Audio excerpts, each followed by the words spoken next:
Monsieur De Croo, Monsieur le Premier ministre.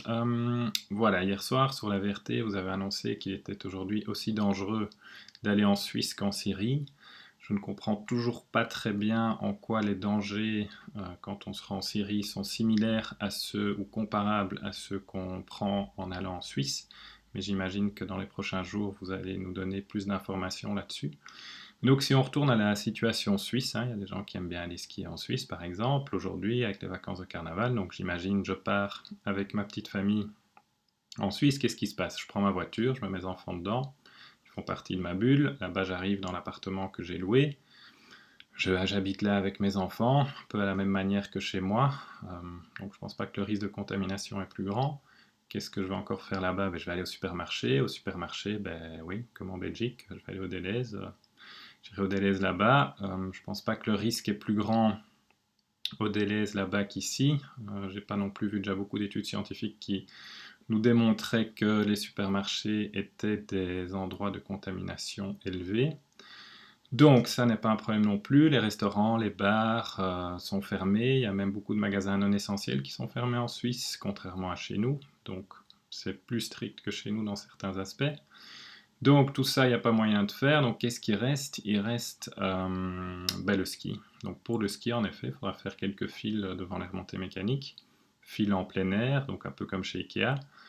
Je ne pense pas que le risque soit très grand. J'ai pas encore vu beaucoup d'études scientifiques qui démontraient qu'il y avait des foyers de contamination en plein air quelque part sur cette planète. Donc je ne vois pas pourquoi ce serait le cas en Suisse aujourd'hui dans les files d'attente. Donc il reste alors les cabines. Les petites cabines sont obligatoirement à prendre en bulle familiale. Donc là, le problème est exclu aussi. Donc il reste les grandes cabines qui sont remplies pour moitié ou deux tiers, qui sont pour moi très comparables à prendre le métro à Bruxelles, le bus à Anvers ou l'avion pour New York. Donc à la limite, ces trois moyens de transport-là, on reste plus longtemps dedans et plus compacté que dans les cabines. Donc le risque est probablement plus élevé. Ensuite, ben oui, le masque de rigueur partout là-bas aussi, la distance sociale aussi. Donc je comprends pas vraiment, en utilisant mon bon sens et ma logique aujourd'hui, en quoi c'est un danger et qu'il y a une certitude que je vais revenir avec le virus dans mes bagages si je me rends en Suisse en famille, gentiment pour aller skier. Donc j'aimerais que vous m'expliquiez en quoi ça peut être si dangereux et surtout en quoi la situation aujourd'hui en Suisse serait par exemple similaire à la situation il y a un an, où là, à mon sens, elle était quand même pas du tout comparable à aujourd'hui.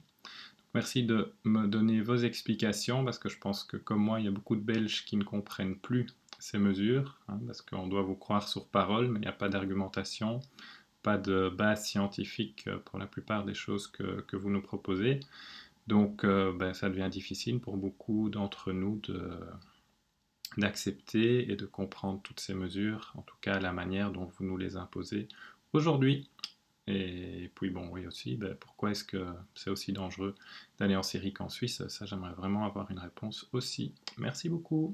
Bonne soirée.